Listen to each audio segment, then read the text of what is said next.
Christ Triumphant, January 30th, Daily Devotional by Ellen G. White. Abel's offering represented Christ's sacrifice. Why art thou wroth, and why is thy countenance fallen? If thou doest well, shalt thou not be accepted? And if thou doest not well, sin lieth at the door. Genesis chapter 4, verses 6 and 7.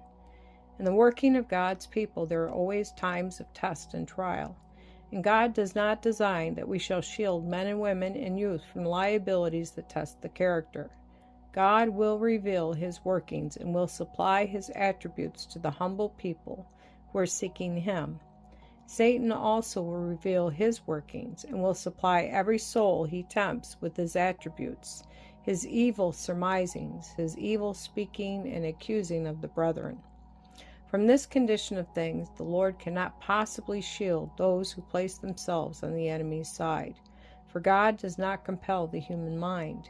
He gives His bright beams of light as a lamp to lead and guide all who will walk in the ways reflected from Him. That lamp, His word, is a light unto our feet. But if people disregard the path lighted by the heavenly beams and choose a path suited to their own natural hearts, they will stumble on in darkness, not knowing where they stumble or why. They will accuse and hate the very ones who make straight paths for their feet. The history of Cain and Abel will be repeated. Cain insisted on carrying out his own plans and his offering to the Lord.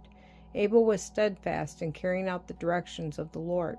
He would not be converted in Cain's way. Although the offering of Cain was a very acceptable one, that which made the offering required at all, the blood of the slain lamb, was left out. There could be no harmony between the two brothers, and contention must come.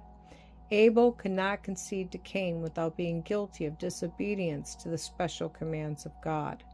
The Lord preferred the offering of Abel because it was correct. His offering was of value because it prefigured the redemption plan of God in the costly offering of His only begotten Son as the hope and salvation of the fallen race. Cain was very angry when God accepted the offering of Abel and gave no sign that He recognized the offering of Cain because it left out the true figure, the representation of the world's Redeemer. But the Lord did not give up His way and willed to conciliate Cain. He reasoned with him, Why art thou wroth, and why is thy countenance fallen?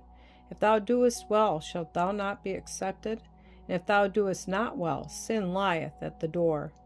Genesis chapter 4, verses 6 and 7.